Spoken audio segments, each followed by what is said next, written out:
This podcast is part of the Planet Broadcasting Network. Visit planetbroadcasting.com for more podcasts from our great mates.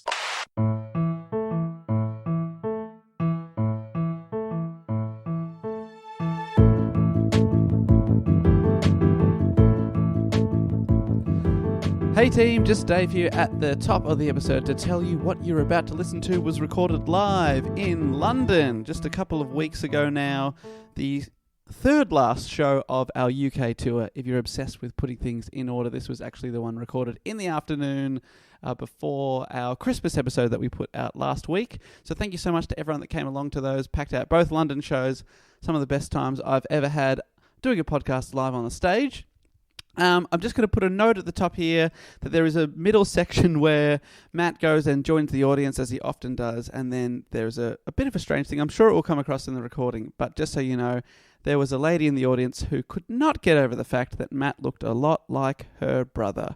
Yes, that is as bizarre as it sounds, and I was told that this lady talked throughout the entire show, so I apologise to everyone that we tried our best to try and take control of the situation, and I hope you can hear that there. We were quite perplexed. But apart from that, I think this is a really, really fun episode. It's a fascinating topic about a guy with a really interesting life. I won't give it away just in case you haven't read who it's about. But please enjoy this episode, our second last one for the year, I believe, that we'll be putting out, but we won't be taking a break over December or January. We are powering right through, so don't worry about that. Enjoy the episode, and I'll be back at the end with a few of our Patreon reads. I did not need to pause there. Love you guys. Speak to you soon. Bye.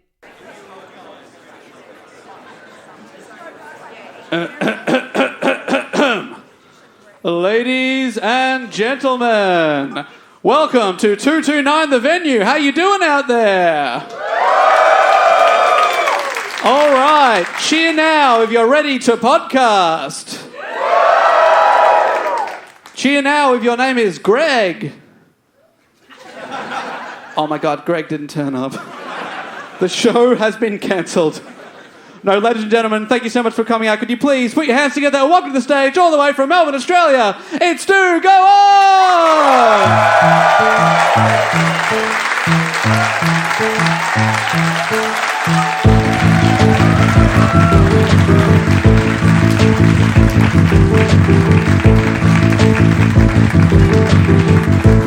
We did it! All right! Hello, London. How you feeling? You good? Thank you so much for coming out, and thank you so much to Jess Perkins for closing the curtain. I appreciate that. A true professional. Oh, by the way, let's give it up for Jess and Matt. Jess and Matt. I was going to say Matt Stewart there, but didn't give him the benefit of the last name. You know who he is. Hi, Matt. I'm Matt Stewart. This is A hazard, yeah. hi. And hi to you as well. Who's ready for the stage dive part of the evening? I'm aiming for you. He looks strong. Which one? Strong. Who are we looking for? Hello. Oh, big time. Yeah.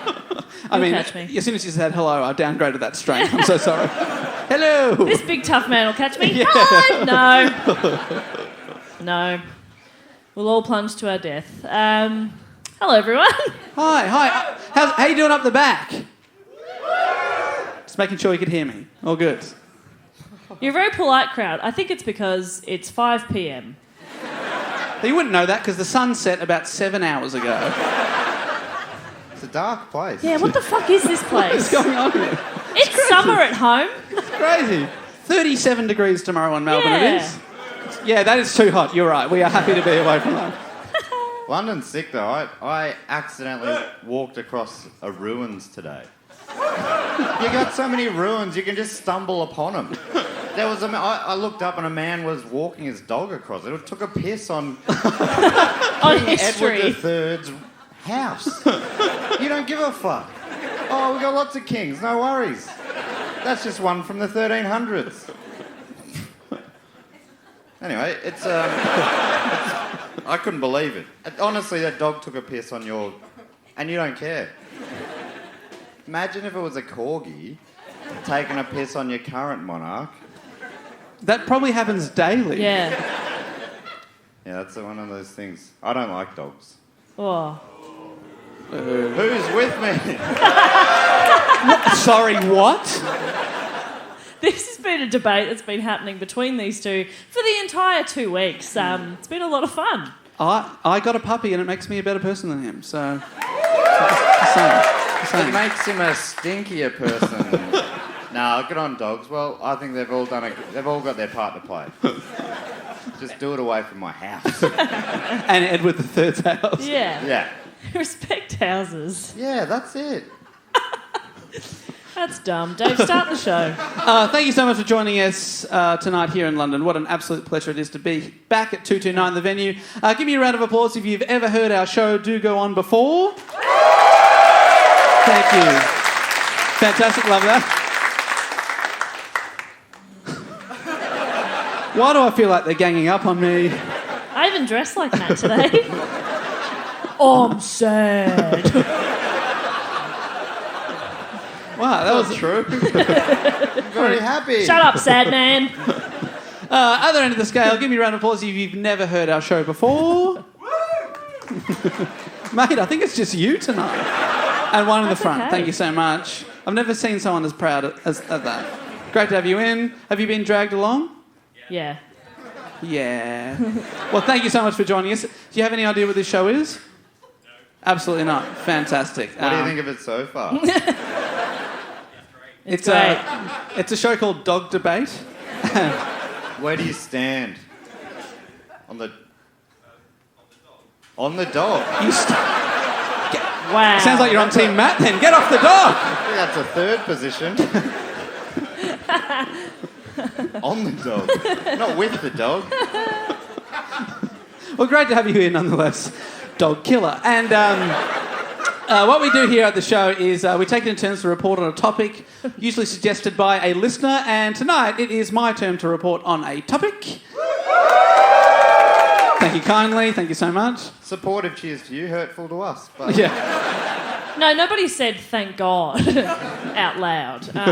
But we all thought it. And we always start with a question to get us onto topic, and I have a question for Matt and Jess, and if they can't get it, we will throw it over to you, the audience. Okay. But I've got high hopes for you guys tonight. Thank you. My question is, the life of which man combines three of our favourite types of topic? Did he say ma'am? Did he? I don't... Look, you've already interrupted. This is your answer. What is it? This is it. You only get one chance. Did he say ma'am? Man. Man? Yes. We've been here so long we Which can't... man? Well, what? Tell me everything you've said so far again. Okay. I'll get this. The life of which man, M-A-N, Okay. combines three of our favourite types of topic: Hollywood, music, and World War II badassery. Frank Sinatra? He's old. They are very old. Yeah. Okay. Still? Oh, they. Oh, it's the Baddy Boo Ba Da Ba Doo Ba Dee Ba Dee Boo. That band, the Chugawaka Chuggies. No, it is. Remember, the life of which man?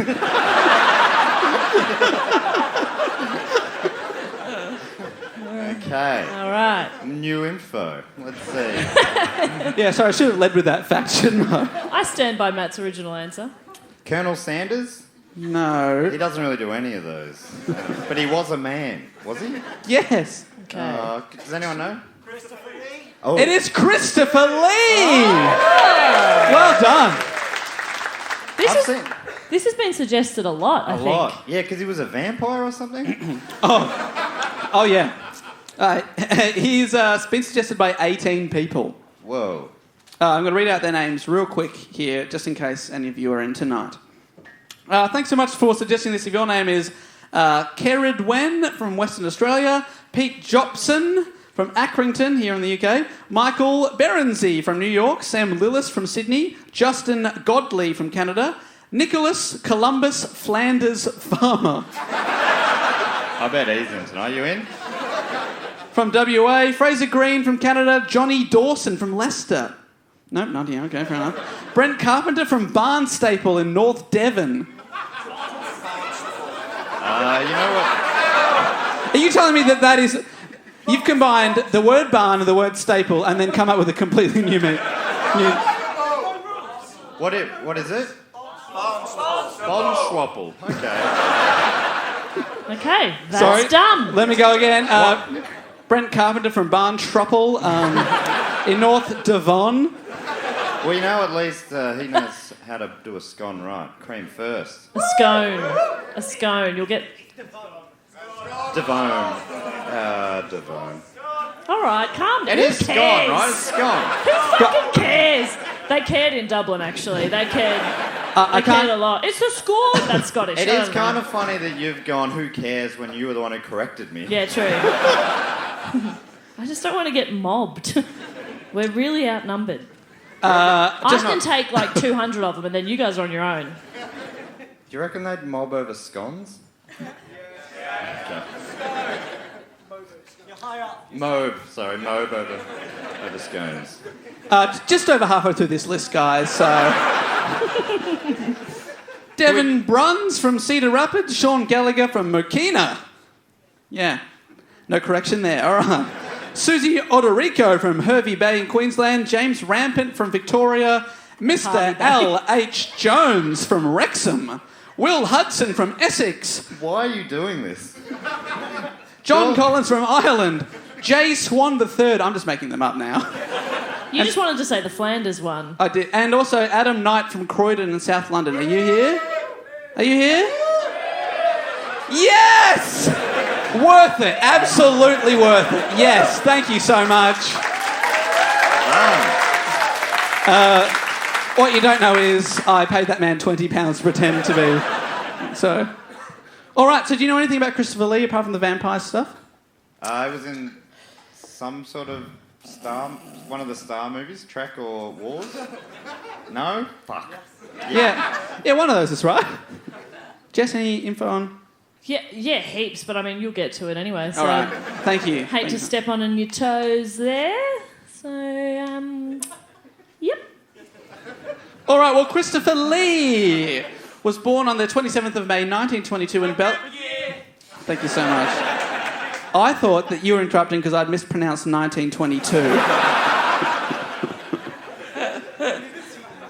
He was born in Belgravia, a well-to-do suburb here in London, less than 3 miles from this venue. Oh. There you go. He was the son of Lieutenant Colonel Geoffrey Trollope Lee. That's a fun name. And Countess Estelle Mary, who came from the historically powerful Italian Caradini family. She was a former Chanel model and was painted and sculpted by multiple artists. A bit of a muse, referred to as an Edwardian beauty. She just had a really boxy head. It was a lot easier to... It's a lot easier to sculpt. She's got a perfectly square head. Done. Great. She could trace her lineage back to Charlemagne, who ruled most of Western Europe in the 700s. So Christopher Lee was related to the first Holy Roman Emperor. This man with an extraordinary background would have an extraordinary life, and his childhood and early years would really influence his acting throughout his life. He was a method actor. Yes, he lived through some weird stuff, which I'm going to tell you about. His parents separated when he was 4 and divorced 2 years later, and he lived for a time in Switzerland. Matt, any connection to... Yes. Some of you here might know that I'm what are we up to? 16th. 1/16 Swiss Italian, and so I'm probably related as well. It's actually 1/4, but Dave's really trying to water it down. I'm actually quite diverse in myself.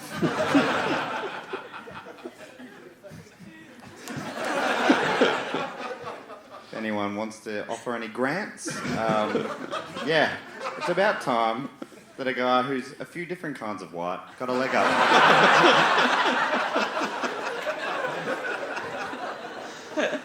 So he lived in Switzerland for a time. Before his mother, the Countess Estelle, married Harcourt George St. Croix Rose, who was the uncle of a little-known writer called Ian Fleming. So Ian Fleming, the man that would go on to create James Bond, was Lee's step-cousin. Okay. What does that mean? I feel like you wouldn't care unless Ian Fleming went on to be famous, you know? Did Ian Fleming go on to be famous? We'll find out. His mother mixed with some exotic and exciting characters throughout his childhood, and this is Lee recalling meeting some people when he was younger.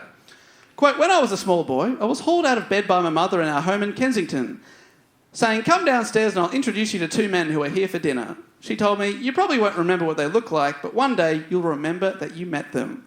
And he would remember them. The men were both Russian aristocrats, Grand Duke Dmitry Pavlovich and Prince Yusupov, who I've mentioned on this show before, because they are known for their part in assassinating the Russian monk and mystic Rasputin. Whoa. Come to dinner. Rasputin's killers are here. She woke him up for that. Did they? They didn't get a hold of the dick, did they? Rasputin's magic dick. Yeah, that's the magic of the dick. People can't control themselves around it. There was a past episode Dave told us about Rasputin's dick. It actually cured people, so maybe read a book. About a dick. Lee acted a bit in school, bit of dabbling in the theatre clubs, that kind of stuff, but he moved around before his father went bankrupt and his mother divorced her second husband, so both Lee and his sister Zandra had to get jobs. So he went to France to find work, and during this time he witnessed the execution of Eugene Weidmann, who was executed by a guillotine, and this was the last public execution performed in France. And he just happened to be there when it was happening. It's actually guillotine.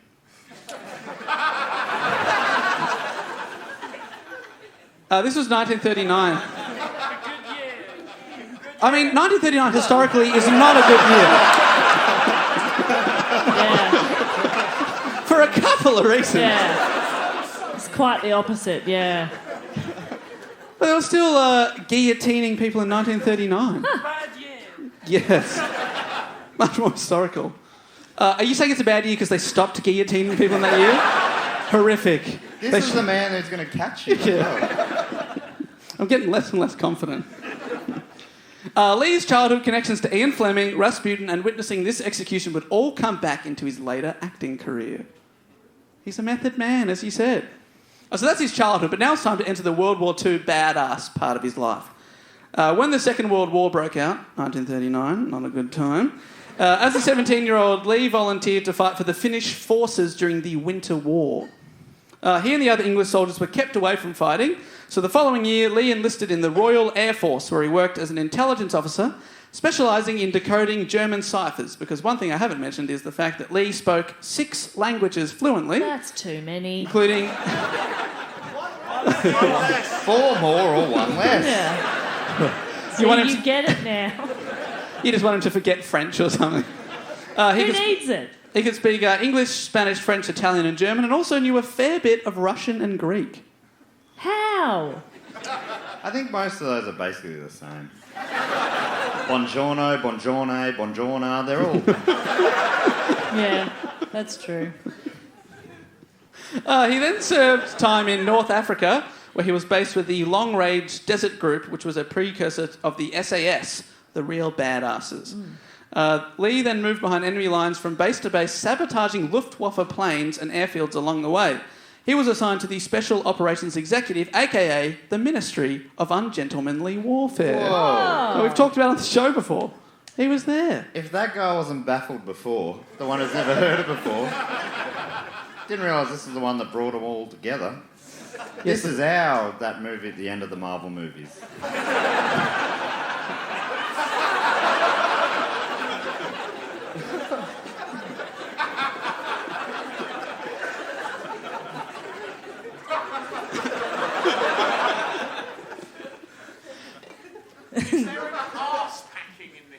Oh. Well, I mean... All good things must end in ass packing, so... I will try and tie everything in. He conducted espionage, sabotage and reconnaissance in occupied Europe. Reconnaissance. It would have been way better. Here's a montage of him performing espionage and sabotage. Just him go. Which one's that? Espionage? Yeah. Which one's... How do you do sabotage? Oh, yeah. Now do some reconnaissance. Yeah. Fuck, he's good. Thank you. Thank you. He has a drama degree. Can you believe it? I was going to keep this to myself, but that does remind me of what I caught out the corner of my eye backstage. I was riding with my headphones on. Out the corner of my Fuck eye, you. Dave's looked... No, it wasn't you. Oh, thank God. Oh, there's that as well. Yeah. But Dave, you didn't see it, I don't think. I don't think Dave thought What's anyone he saw it. doing? He was looking at himself in the mirror. He does that a lot. And then he did this manoeuvre. Oh, I'm not going to try and recreate it. You can... Well, I know a guy who could recreate it probably. But basically, he did a spin, clapped, and pointed at himself in the mirror. He does this a lot. Okay, what you're talking about is the classic turn, pivot, clap, double gun. No, he didn't. He did it for no one but himself. He does this all the time. I honestly thought that was going to embarrass him bringing it up, but it only emboldened him. He also made up a song backstage about comedy and how he's always doing comedy. Yeah, but it did end with me saying, laugh, you fuckers, laugh, laugh. I swear I'm funny. I swear I had a breakdown anyway. You got to do what you got to do to get ready. Okay. So he's a spy. I'm trying to tell you he's a spy. Yes. Guess what his nickname was? Oh, Spy McSpyington. So close. Spy or Duke, which are both, I mean, especially Spy is a terrible nickname for a spy. This is Spy, I mean, Christopher Lee. All right. Or Duke. Duke's a pretty cool nickname. Duke sounds like a guy that would pivot, spin, clap, double Stop gun. trying to get a nickname. Yeah, Duke, shut up. Yeah, Cobra. Honestly, the last time we were on this stage, I told you about the time I tried to get people to call me Cobra, and 13 months later, it has not caught on. Yeah. Earthworm, fuck off. Oh. Laugh, you fuckers! They are, mate, they are. They're laughing at you. Having a good... Hey, I'll take whatever I can get. In 1943, he caught malaria 6 times. One less. He had to be hospitalised, but despite this, he continued on with the war effort. But because he served with what is essentially the SAS, Lee was pretty tight-lipped about his time in the war. Years later, an interviewer asked him about his time in the SAS and what he did throughout the war. Lee leant forward and said, "Can you keep a secret?" "Yes," the interviewer replied, breathless with excitement. Lee replied, "So can I." What a guy. But do That's a that badass. tight-lipped, though. So can I. That's how he would have said it. So he didn't boast about it, but we know he was a badass because by the end of the war, he'd been individually decorated for battlefield bravery by the Czech, Yugoslav, British and Polish governments. Far out. So, yeah. One more. Thanks. I hadn't even counted. Yeah. I was just sitting here blissfully unaware. For the last few months of the war, Lee was given the job with tracking down Nazi war criminals, so he's a Nazi hunter as well. His knowledge of multiple languages was used to interrogate the suspected criminals before handing them over to the authorities. He later said, "I've seen many men die right in front of me, so many in fact that I've almost become hardened to it. Having seen the worst that human beings can do to each other, the results of torture, mutilation and seeing someone blown to pieces by a bomb, you develop a kind of shell. But you had to. You had to. Otherwise, we never would have won." Honestly, And that's you. He can't sweat anymore. Just like your very own prince, who you must feel so proud of. What has he done allegedly? Don't tell me. I want to believe in the monarchy. The Crown, great show. It actually is making me feel for Charles. Hasn't had that effect on you? Our future king. You know your queen is our king? No. It's a confusing system, but it's something like that. Yeah. Lee retired from the Air Force in 1946, having achieved the rank of flight lieutenant. But after the war, he was offered his old job back, although, funnily enough, after what he'd been through, an office job wouldn't really cut it anymore. So he decided to become an actor. As you do, exactly. Sorry, I've lost my place here. He didn't have a natural talent for acting. His main asset was described by The Guardian as a pleasant, dark baritone voice. And that's it. Ah, yes. I relate in some ways, only I have so many more strings in my bow. I can smoulder. Stop it, it's too much. Gotta hold some back. Yeah. It's only 5 p.m. Oh, hot and flustered after that. Yeah, that's my after hours look. You got it before hours. When do your hours start? Yeah, what are your It's a business real hours? short. It's a short period. 5 to 10 minutes each. Wait, what did I say? This is before hours, yeah. Soon. And you'll know. You'll know when it happens. You'll be like, holy shit, he's on the clock. These next 5 to 10 minutes are going to be amazing. So he's not a great actor, He's not. sadly, at this time. But he studied acting at what was known as the Charm School. But initially... Is that where the 3 people from Charmed went? Would have been better if I could think of one of their names. Shannon Doherty. Chrissa DeMarco. Alyssa Milano. There we go. And the other one. And the rest. I'm so close to walking off this stage. Which way? Maybe just way? straight off, yeah. Do you think it's quite far enough? You'd break something, but Okay. it wouldn't be enough to... No, you'd be fine. All right. You land on him, you'll be right. How far to the Thames? All Not right. far. So he's studying acting, but initially found himself dismissed by casting directors because he was 6'5" and described as imposingly tall. Whoa, that would have been freakishly tall back then. Yeah. In the AFL, like in the... What era is this? In like the 50s, the ruckman, the tallest player, would have been like 5'10", and now they're like 10'11" or something. So, Yeah, that's and right. apparently it's because we're all eating KFC. Something about that, about the chicken. I'm only talking scientifically. I'm really trying to go with you on things here, but, Sass twins and all that, you are making it hard. I'm gonna have a little time Okay, out. you have a little time out.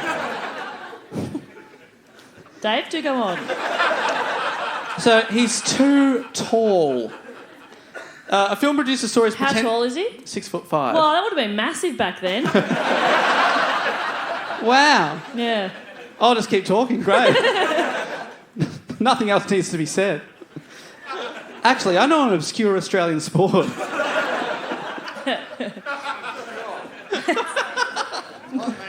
It's not. But a film producer saw what he thought was his potential early on, and quote from Lee, "He looked me up and down and concluded that I was just what the industry had been looking for." Lee was then sent to Hungarian film producer Joseph Somlo for a contract, who immediately announced that he was much too tall to be an actor. So Right, okay. someone says you're great, another person says we can't have you. Lee later said, "Initially, I was told I was too tall to be an actor. That's quite a fatuous remark to make. It's like saying you're too short to play the piano." I thought, right, I'll show you. And he learned played the piano. You never look back? It probably... I mean, you probably can be too short to play the Can't piano. reach. You can't reach it. Probably. They'd probably give you a chair. Science, huh? Is it because there weren't lenses big enough for a tall man or something back then? Couldn't they just film him sitting down a lot?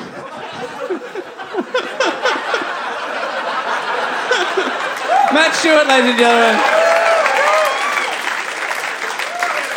I'm not going to move any closer though. Oh, come on. I love, what lenses weren't tall enough back then. How did they film the Empire State Building? From far away. Well, they could have filmed this dude from far away. He persisted, and eventually in 1947, a couple of years in, he was cast in his first film, a British movie called...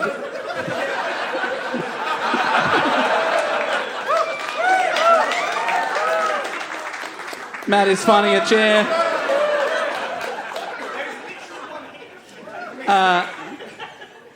Mate, if you're not going to take a seat, I'm going to have to ask you to leave. Have you paid? No. prefer it from the audience. Do we look good up here? Do we look good up here? Yeah, there's pink and blue lights on you. Look real. He said we look hot. Anyway, I came down here to stop talking. So I was telling everyone that he got cast in his first film, Corridor of Mirrors, but you're thinking, but he's way too tall. Well, the director got around his height by sitting him at a table. Hey, hang on. Have you been here this whole time not believing we're in the room? Is this news to you? She can't not stare at Matt. He's been here the whole time. He looks like your brother. Oh my God! That's so crazy! And you couldn't tell from there. How fucking close do you stand to your brother? Good. Anyway, Dave, do go on. Yeah, half a cider. She gets mean then. It's weird, if you get close to me, I look a lot like your mum. I'll stay up here.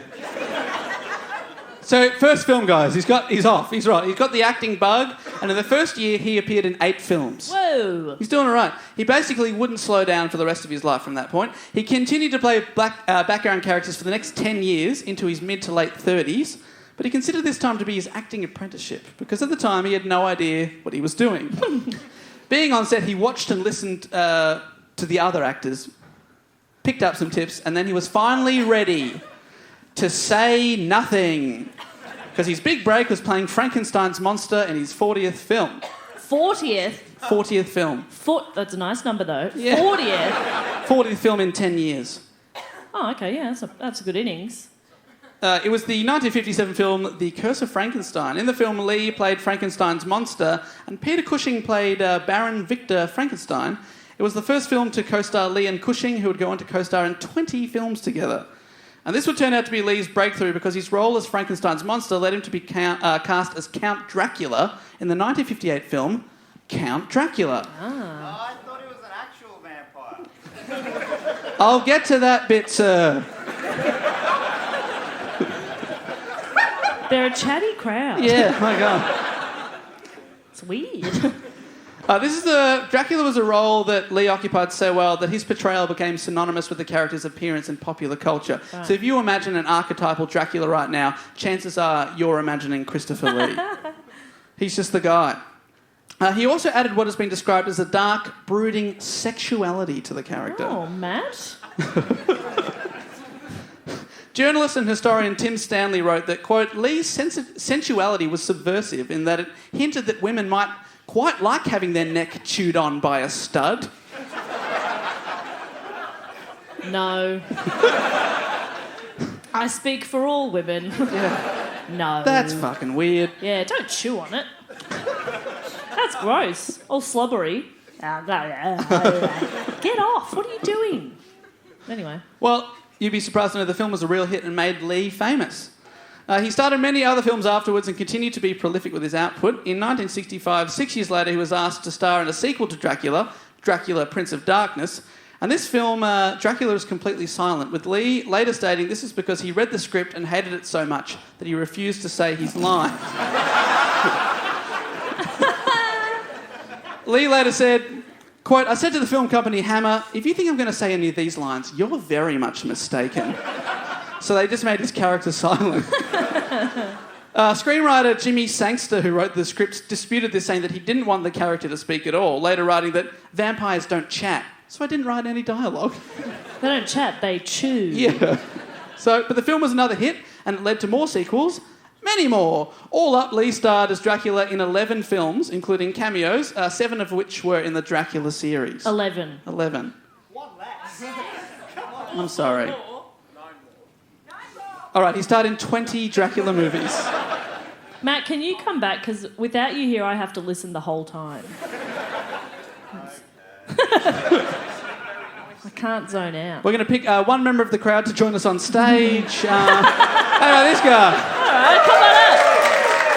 Don't do it. Don't. No. That's a really bad idea. Okay.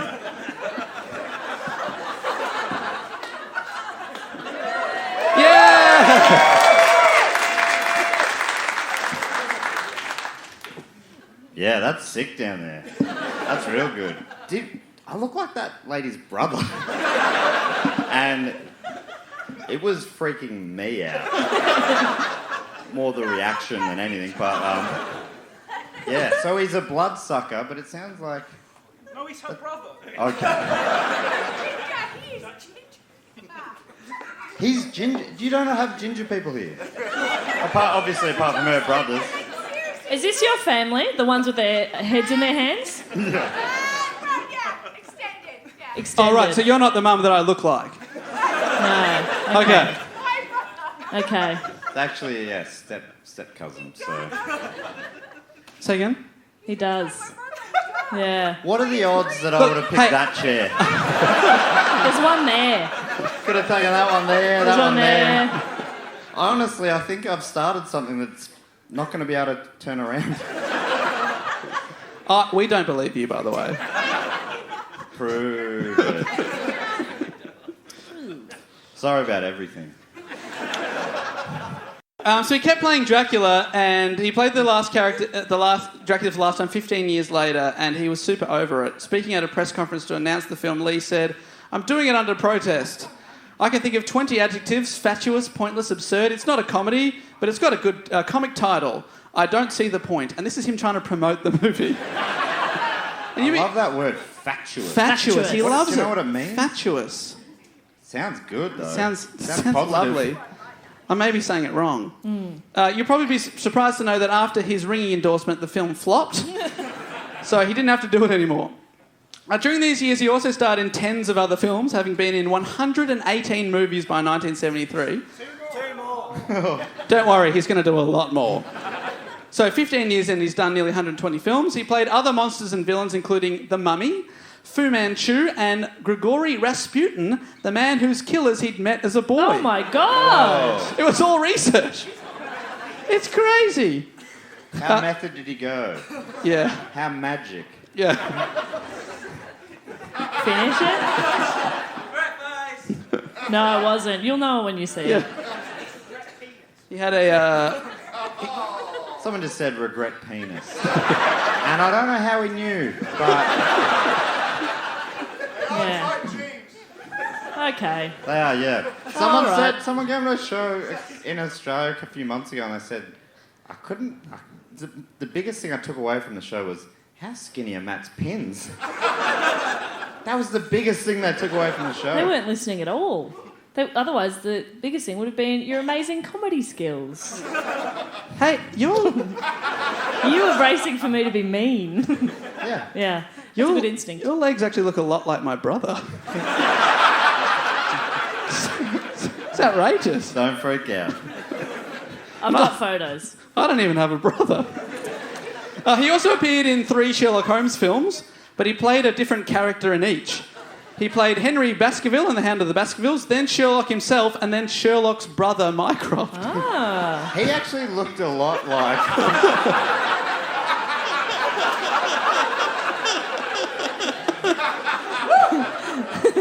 That took me a sec to get it.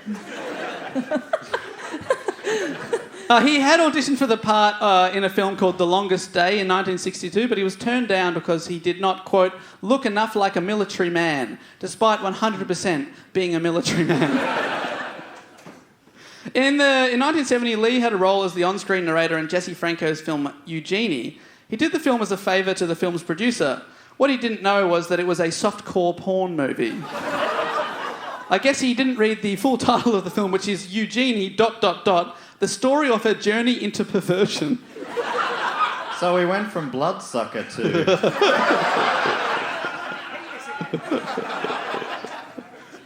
etc. In an interview with The Telegraph, he recorded the film. He said, quote, I had no idea what it was when I agreed to the role. I flew out to Spain for one day's work playing the part of the narrator. I had to wear a crimson dinner jacket. I mean, there's a telltale signs. There were lots of... Dinnerware. Yeah. Sexy dinnerware. There were lots of people behind me. They all had their clothes on. There didn't seem to be anything peculiar or strange. Later on, he'd totally forgotten about being in the film until a friend asked him about it and said, I think it's a porno. So he went to see it for himself. This is again from the interview. Quote, "So I crept along there, heavily disguised in dark glasses and a scarf, and found the cinema, and there was my name." That'll do it. He's still Glasses and a 6'5". scarf on. Oh, who's that? He's wearing a scarf. It couldn't be Christopher Lee. He said, "I was furious. When I had left Spain that day, everyone behind me had taken their clothes off." He didn't know. In 1974, he starred as a villain and the title character Francisco Scaramanga, aka the man with the golden gun, the James Bond film, based on the book by his step-cousin Ian Fleming. Fleming had reportedly offered Lee the title role in the first Sean Connery Bond, Dr. No, but it didn't work out. What I read there was that Ian was offering a part that he did not have the right to offer. They just cast someone else. I'm still thinking about this porno. How do you narrate a porno not knowing it's a porno? How soft-core was it? And what does that mean? What is soft... Anyway, I'll something I can Google later, but... something I've always wondered.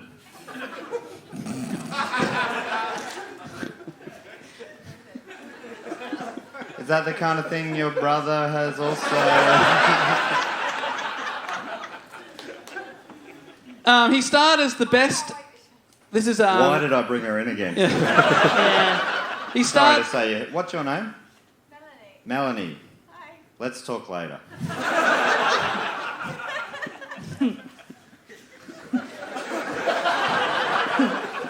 But Melanie is my sister's name.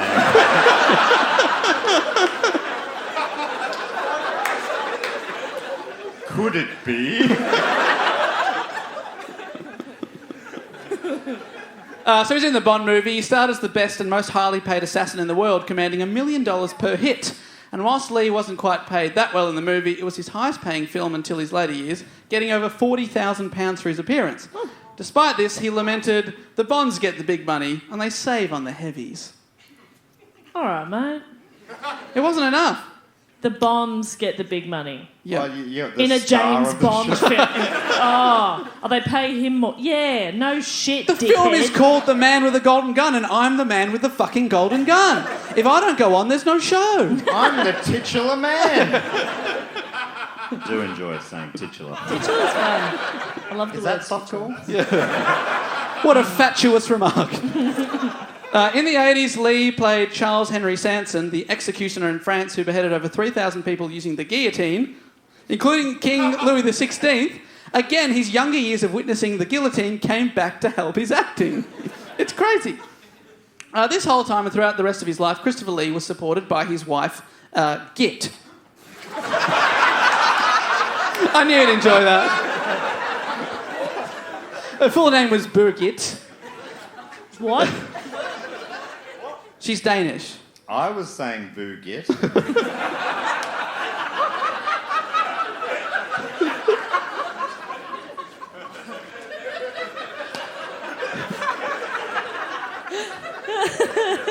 I say nearly everything, I think. You can't tell. Before meeting Git, he had been engaged to another woman, the Swedish Henrietta von Rosen, who was the daughter of a powerful count in Sweden. He made Lee jump through hoops to get his daughter's hand in marriage. Literally. Yeah, well, basically. He did a lot of stuff. He asked for references. He sent private investigators to follow Lee around. It was crazy. The final hoop was Lee had to get the permission of the King of Sweden to marry his daughter. For many people, this would be a very difficult task. But not for Christopher Lee. Of course, Lee had met the King of Sweden some years earlier whilst filming The Tales of Hans Christian Andersen, and they were friends, so he was able to receive the blessing at no trouble. Oh, my God. Sadly, the marriage did not work out, and Lee went on to marry Danish painter and former model Birgit Git Kronke in 1960. They married in 61, had a daughter, Christina, in 63, and stayed together for the rest of his life. What was her surname? Kronke. The prettiest name, part of her name. Kronka. Git Kronka. Oh, it's beautiful. I hope she didn't drop the surname. Yeah. I hope she's Git Kronka Lee. You got to hyphenate that shit. Oh, I'd like to travel Git Kronkely. That was almost something. That's the kind of thing I would have said. And I loved it. Yeah. That was Much for you. like No. Lee, I'm going to stand up for a little bit. He moved to Hollywood in 1977 for fear of being typecast as villains or monsters in movies. Until this time, he'd mostly appeared in British and European cinema. But once in America, he continued to be prolific and appeared in dozens of films, but he really hit his stride in the year 2000 when he was cast as Saruman in the little old trilogy called The Lord of the Rings. Whoa. Who was he in that? Saruman. I don't know why I thought I would know what that meant, but The it bad is guy. funny that this man said 1939 a good year, 2000 silence. Say it again. I will not. Lee was a Tolkien obsessive, reportedly reading the novels at least once a year throughout his life, and had long dreamt of playing Gandalf. In the 90s, Lee began purposefully auditioning for wizard roles in TV and film just to get some experience and some credit. He heard they were making the film and he was like, all right, I've got to show them what I got. I want to get typecast as a wizard. Smart. In 1997, he landed the role... 97 was all right. He landed the role of Wizard Olwen in the critically panned TV series, The New Adventures of Robin Hood. He said, quote, "The only reason I did that was to show anyone who was watching that I could play a wizard and that I would be ideal casting for The Lord of the Rings." Then the movie was officially announced. Lee even sent director Peter Jackson a photo of himself dressed up as a wizard. He didn't attach a letter or anything. It was just a picture. Apparently, he passed it off as a joke. That's smart. I just mucking. No, Unless you want me to, then I'm serious. But if not, just mucking around. But in the year 2000, he was already 78, so he was considered too old and had to settle for Saruman, as the role of Gandalf required horseback riding and way more fighting. Isn't it crazy to be considered too old to be playing a wise old wizard? Where's the cut-off? Yeah. What's the cut-off? Gandalf fought in that film. That sounds sick. Have you seen it? Yeah. Because I'm cool. We've got a 26-hour flight home. I'm sure you could manage to squeeze them in, just. I'm busy. Yeah.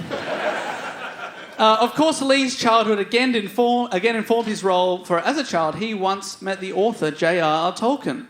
He was the only person that worked on the film that ever met him. He met Tolkien by chance, later describing it, "I met him with a group of other people in a pub in Oxford he used to go to called the Eagle and Child, and he didn't waste the opportunity to meet the literary great. He asked him, 'How do you do?'" Nailed it. So when was Tolkien alive? We did a report on him. Did we? I think you did it. I didn't do it. I didn't do it. I think you did. Which one of us did it? Matt did it. Did Matt do it? Did I really?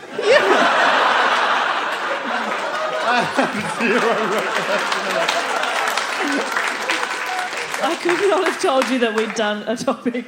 Are you sure you're not getting confused? I did Roald Dahl. Roald Dahl. Are you sure it wasn't her brother? Did we do it?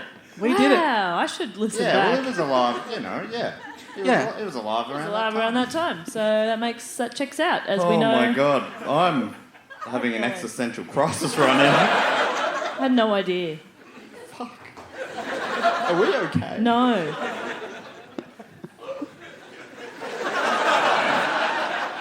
His role in Lord of the Rings revived Lee's career and led him to being cast as Count Dooku in episode 2 and 3 of the Star Wars movies. That's what you're thinking about. Yes, Count Dooku of the Star Wars movies. I've definitely seen those, and I actually remember now, I saw Lord of the Rings. I couldn't tell you a thing about it, but I don't remember Gandalf fighting in it, and I actually didn't see the end, because the end sort of... It was a fake out after fake out with that end. Have you seen it? The third one, it felt like it ended, but it hadn't ended. And then it felt like it had ended, but it hadn't ended. And I said, well, it's ended. But I think it kept going. I just left the room. It's still going. Starting in the 2000s, Lee also began collaborating with Tim Burton, starring in 5 of his films. He was knighted in 2009 for his services to drama.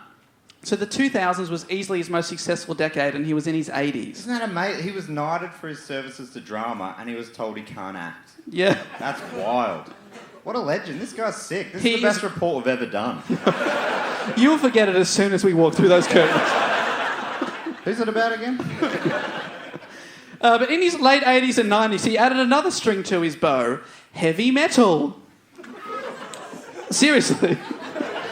In 2005, Lee was invited to perform a duet with Fabio Leone, one of the members of the band Rhapsody of Fire, and from there, he was off. In 2010, he released his debut metal album called Charlemagne by the Sword and the Cross. It was a symphonic metal concept album that tells the story of Charlemagne, the first Holy Roman Emperor and Lee's relative. Again, his background is informing the rest of his life. That might be one of the nerdiest metal albums ever. Oh, you don't know metal. That's great. It was critically acclaimed, and Lee won the Spirit of Metal Award in the Metal Hammer Golden Gods 2010. Which we all know. We all know that. His next album, Charlemagne, The Omens of Death, was even heavier. He dropped the symphonic part. It was just metal from this point. The music was arranged by Richie Faulkner, who's associated from performing with Judas Priest. There you go. He released a couple of Christmas-themed metal EPs. And the song, Jingle Hell, entered the Hot 100 chart at number 22, making him the oldest living performer to ever enter the music charts. He charted at 91 years old. Should we rename him Christmas Lee? You'll get that in a future episode. Oh, man. We had a meltdown doing the Patreon read in the hotel yesterday. Yeah, that was a joke for us. And I shouldn't have said it out loud, but it will make sense it's funny. soon. It is very funny. Look at this. That was on... Being an audio medium, everyone knows that I nailed the thing I did. Man, I don't want to interrupt you there, but sadly, all good things must come to an end. But what a life! That's wild. Christopher Lee died on the 7th of June 2015 at the Chelsea and Westminster Hospital, less than 4 miles away from this venue. He passed just a couple of weeks after celebrating his 93rd birthday. His final on-screen role was in the... Sorry, he lived 3 years too long for you, Jess. Or hold on for 2 more. Ideally 7 more, really. Yeah, ideally, yes. That 7 would be good. more. I want to die on my 100th birthday. That can be arranged. Thank you. His final Dave's going to kill me. How are you going to do it? I hope I don't go with you because I have to survive 2 more days for me to make it to 100. Yeah. Oh, imagine seeing a 100-year-old kill another 100-year-old. No, imagine seeing a 99-year-old kill a 100-year-old. Oh, so close. His So final... we can't Thelma and Louise it then? 'Cause No. then you won't make it to 100. Matt, you'll have to kill both of us. How old have you been? How old will I be? Think of a number and double it. You are already too old to play Gandalf. I'm sorry to say. Lee's final on-screen role was in The Hobbit, The Battle of the Five Armies. They got him back for the Hobbit films. It was his 212th credited film appearance. Fucking hell. Let me... 2 less.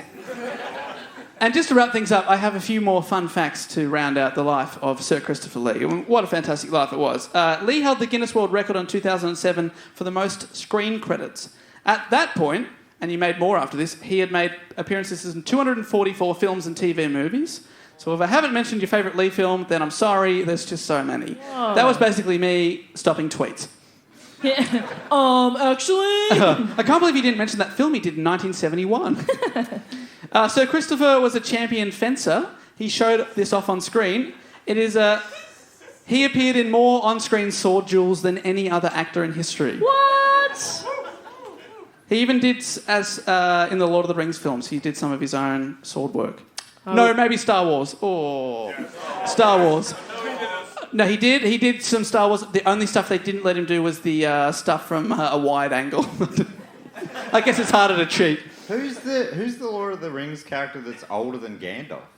Saruman. Saragon. I mean, it's another thing I can look up later, but I can't picture it. You'll look it up later and you'll go, Oh, like that. Yeah, you'll do Much that. like. But he wasn't always the best with the sword. In 1955, during the filming of the movie The Dark Avengers, Errol Flynn, fantastic Australian actor, got slightly drunk and in a sword fighting sequence cut Lee's hand so badly that his finger almost came off. Yeah, cop that, England. Why was he drunk while they were filming? I'm pretty sure he was a raging alcoholic. The swashbuckling Errol Flynn, drunk? What? That makes me miss home. So he's almost cut Lee's finger off. Following this, Lee struck Flynn's wig off while he was still wearing it. You never strike another man's wig. Flynn, the star of the film, locked himself in his trailer and wouldn't come out until Lee told him that it was only an accident. Proud to be Australian right now. You've probably heard of the 6 Degrees of Kevin Bacon, that thing from a few years ago where any star can be traced back to Kevin Bacon in 6 steps. Well, in 2008, Guinness World Records declared Christopher Lee as the most connected actor in the world. He was believed to be able to connect to any actor in Hollywood in just 2.5 steps. Whoa. What's a half step? It's called an average, people. Look it up. You guys just got schooled. Look it up. Don't kill me. Finally, when filming Lord of the Rings, Lee gave the director Peter Jackson some very specific advice. Jackson was blocking a scene in which Wormtongue, played by Brad Dourif... Isn't that your nickname? Wormtongue? No, I'm Worm Gullet. In which he stabs Saruman, played by Lee, in the back. Jackson went into a long explanation about how he wanted Lee to react, and Lee just stopped him and said, "Have you any idea what kind of noise happens when somebody's stabbed in the back? Because I do." That's sick. What a fucking legend. Have you ever watched a man die? Because I have. Sit down, Peter. Let me act. Lee informed Jackson that it's more of a gasp because, quote, "the breath is driven out of your body." Jackson later said Lee proceeded to sort of talk about some very clandestine part of World War II. This is still Peter Jackson. He seemed to have expert knowledge of exactly the sort of noise that they make, so I just didn't push the subject any further. Again, his early years in the war had informed his acting. What a guy, Sir Christopher Lee! Give it up for Dave Warnocky, everybody. Thank you. That was sick. Yeah. No wonder 18 people suggest that, including Jake Knight or what? Close? Adam. Adam Knight. Was it Knight though? No. Oh. Yes? No. We don't have to keep pointing at you, I'm sorry. What's your PIN number? No, don't worry about it. It's PIN, not PIN number. The N is already doing the work for the number, Jess. You just made a fool of yourself in front of all these people. I've been supporting you this whole time. And that was ironic what I just did. Well, we've had some times tonight. That does bring us to the end of the episode. But Christopher Lee, what a crazy, crazy laugh. Insane. Well done. Great report, Dave. Thank Great you. report, Dave. Round of applause for David Warnocky. Thank you. Thank you. Big round of applause for Adam Knight at the back. She's on the topic. Of course, Melanie down the front, my sister. My real-life cousin is here as well, Isabel. Doesn't matter. Alessandro on sound, thank you so much. Yes. Mark Chatterley, who's actually helped, he made this all possible. He brought us over here. So Yeah. big round of applause for Mark. We love you, Mark. But thank you so much. Give yourselves a big round of applause. It's so cool to have you here.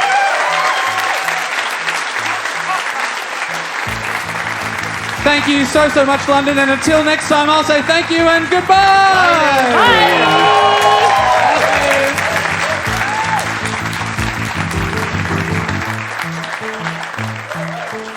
And there you have it. Recorded live in London. Again, thanks to everyone for coming out and supporting us on the UK tour. It was truly the best time of our lives. It is Dave here, by the way. Not the one that looks like that girl's brother. That's Matt. The one that looks like her mother, I think I was talking about in the episode. But yeah, thanks so much for listening to the episode. Now, you may know that this show is supported by the good people at patreon.com/dogoonpod, the people that support the show through Patreon. And if you would like to become a patron of, or patron, as we sometimes say, of our podcast, you can go to patreon.com/dogoonpod right now and pledge to support the show every single month. And we put out 2 bonus episodes every month. We're going to be putting out a couple from the UK tour that no one else will hear. Will be coming up soon. In January, I imagine we'll be having our annual Do Go On Awards coming up, the Golden Shiny Gary Awards, which will be our 3rd annual one. So yeah, we put out one bonus report every month and then one other fun variety show. So sometimes it's a quiz, sometimes we have a chat, sometimes people send us questions, and sometimes we create a whole new show just for that week. So that's a lot of fun. You can listen to those episodes and also support the show through Patreon, and also join the Facebook group where we, people talk about the show, which is a lot of fun in there. It's taken on a life of its own. We don't really need to do anything in there anymore. There's so many people talking that, yeah, it's become its own little thing. A few people have become friends through that, which is really, really nice. And also, we give shout-outs to people. But before we do that, we have to go through the fact, quote, or question, which has a theme song that I will attempt. Fact, quote, or question. Ding! There it is. And this is the part of the show where people that support us on the Sydney Scheinberg Rest in Peace Deluxe Package level, which is the premium tier on Patreon, they get to write in with a fact, quote, or question, and also give themselves a title, which is nice. And this week, Sam Cross is our first entrant with the fact, quote, or question. Thank you so much, Sam, who has given themselves the name The Great and Almost Magical Red Sam Cross. Wow, what a title. I absolutely love it. Now, you get to give a fact, quote, or question, and just reading slightly ahead here, as I'm doing a Matt and haven't read it in advance, Sam's given us a fact, but also a question, 2 in 1. Appreciate that, Sam. You are not wasting your time here on the platform. Fact and a question. The question or fact starts with, the inventor of the Frisbee was cremated, and his ashes were made into a Frisbee after he died. Wow. Sam's question is, what would you get your ashes made into? Oh, my goodness. I know you can get them made into diamond rings. You know, they say those things sort of last forever. Is it weird to say a pie? Yeah, that's weird. Someone would eat the pie. I obviously love pies, but I don't want anyone eating my ashes. I'm not sure. What about a lovely pot that you could put a beautiful tree in that way? Because sometimes people they get cremated and then they become the tree, but then trees often die, especially in a cemetery or whatever. You know, you plant the tree in the ashes and then they live for 10 more years. But if you're a pot, and hear me out, like a beautiful ceramic pot, that could last centuries and you could just keep replacing the plant when it died. Was that a satisfying answer, Sam? Was it either pick pie if you want to go with the weird one, pot if you want to go with an off-track, sincere one? Thank you so much, Sam. The Great and Almost Magical Red. And one more fact, quote, or question of this week is Michael DeRizzi, who probably doesn't need a title because that's such a great name. But Michael DeRizzi says his title is the official, unofficial homie of Patrick Mahomes, brackets, he's the star quarterback of my favorite NFL team, the Kansas City Chiefs. Right, so the official, unofficial homie of Patrick Mahomes from the Kansas City Chiefs. I love it. Fantastic. Thank you so much, Michael DeRizzi. I've been thinking about picking an NFL team. I picked an NBA team a couple of years ago. I picked the New Orleans Pelicans as a bit of a joke because I thought their mascot was the silliest one that they had available. And now they had the number 1 draft pick with Zion. People are talking about how they, in a couple of years, might actually be a great team. So I got on board at the right time. But just know that I'm not a bandwagoner. I got on when they were not doing very well. And Anthony Davis was the only Good player there, and I thought the team was the funniest one. But anyway, Kansas City Chiefs, that's a pretty good one, but is that the silliest NFL team?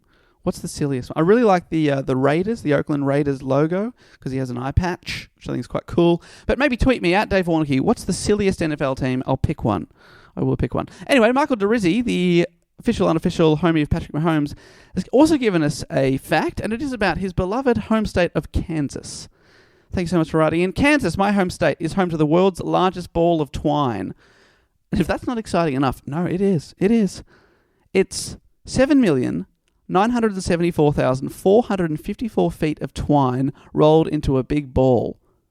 That is amazing. Wow. And a little addendum here from Michael. P.S. I understand why Kansas doesn't get much attention. It's because it's a boring fucking place. No, that's not true at all. You get the shout out in The Wizard of Oz. No other state gets that. Thank you, Michael DeRizzi. Do you have the world's largest cat to play with that giant ball? If not, many cats will be crushed. Appreciate your support, Sam and Michael DeRizzi. Now, it's time to move on to the other section of the Patreon read at the end of the show, where we shout out to 6 people that support the show through Patreon. And we usually play a game here where we assign them a title or a name or something like that. And what I've got here is, because we talked about the great Christopher Lee there in his 250-plus movie and TV roles, I've brought up his Wikipedia page for Christopher Lee's filmography for his TV and film characters. I'm going to scroll through this and at random give you a Christopher Lee character name, because there are some incredible ones here. Some incredible names here. So thank you so much. First of all, from, let me shout out to, from Boston, Massachusetts. Did I say it right? Massachusetts. What does Matt say? Massachusetts. Anyway, Massachusetts. I've nailed that right. First go. Eric Stenark. Eric Stenark. Thank you so much for supporting the show over in Boston, Eric. And your official Christopher Lee character, I'm pretending this is some sort of a random character generator. You are the character Philippe Darvis. Philippe Darvis from the 1967 film Theatre of Death, a British horror film. Wow, there you go. Philippe Darvis. That was his 87th film role. What a guy. Thank you so much to our Philippe Darvis, Eric Stenark. I would also like to thank from Northern Ireland in Londonderry, Chris Moran. Chris Moran, thank you so much for supporting the show, Chris. Let me give you your random character. Oh, wow. You are Baron von Storb. Baron von Storb, who's from The Devil's Agent, a 1962 film. Co-production between Britain, West Germany, and the Republic of Ireland. There you go. Based on a novel by Hans Habe. Fantastic. The Devil's Agent, Baron von Storb, a.k.a. Chris Moran. I would like to thank now a person who needs only one name. And they are from Lower Hutt in New Zealand, and that is Mel. Thank you so much for your support, Mel, the one and only. We know the Mel. We know the right one. Skipping forward here, I am going to give you the nickname of Commandant Alexandre Nikolovich Rakov. What an amazing name. Which is a 1994 comedy movie called, it's from Police Academy Mission to Moscow. There you go, from 1994, one of the sequels, the 7th and final film, and most critically acclaimed in the Police Academy films, the one that killed the series that no one thought would die, 1994, Commandant Alexandre Nikolovich Rakov. Incredible names. Incredible names here. Thanks, Mel. I would also like to thank from York in North Yorkshire, not far from Leeds where we were a couple of weeks ago now, Johnny Ollis. Johnny Ollis, maybe you're at the show. Thank you so much for your support. I would like to give you your random character. Let's go through here. Count Ludwig Karnstein. Count Ludwig Karnstein from Terror in the Crypt, a 1964 Italian-Spanish horror film, also called Crypt of the Vampire and Crypt of Horror. Count Ludwig Karnstein. Fantastic. Love those names. Thank you so much from North Yorkshire, Johnny Ollis. We would like to thank now from London, England, where this episode was recorded. Maybe you were there, Larissa Murray. Thank you so much, Larissa Murray, for your support of the show. And let's give you a nickname now. How about Prince Baldassar? Prince Baldassar from the 1981 film The Salamander. 1981 thriller film directed by Peter Zinner. Fantastic. From The Salamander, Prince Baldassar, Larissa Murray. And finally, another Englishman now from Liverpool in England. I would like to shout out and thank Matthew Doyle. Matthew Doyle, thank you so much for your support of the show, Matthew Doyle. Let's bring it home strong here. Let's find a fantastic name. Well, he did a lot of people with titles, I will tell you that. From A Tale of Two Cities, which I imagine is an adaptation of the Charles Dickens. It is 1958 movie Marquis Saint Evremond. Marquis Saint Evremond. I've just seen another one here. Resurrection Joe. Which one do you want? They're both good. That's from Corridors of Blood, 1958 film. Two movies he did that year. Two very different characters, I imagine. Marquis Saint Evremond or Resurrection Joe. Take your pick there. Matthew Doyle, thank you so much for supporting the show. Well, that brings us to the end of another episode of Do Go On. Thank you so much for joining us. We'll be back next week with another episode, which Australian time is going to come out on Christmas Day. So maybe you don't celebrate Christmas, or you're going on a big drive, or perhaps you just need something to put on after the terror that is, the exhaustion that is a Christmas lunch. The terror. I mean, how much pudding can you eat? So you can put that on next week on Christmas Day. But until then, thank you so much for listening to the show. And I will say a goodbye.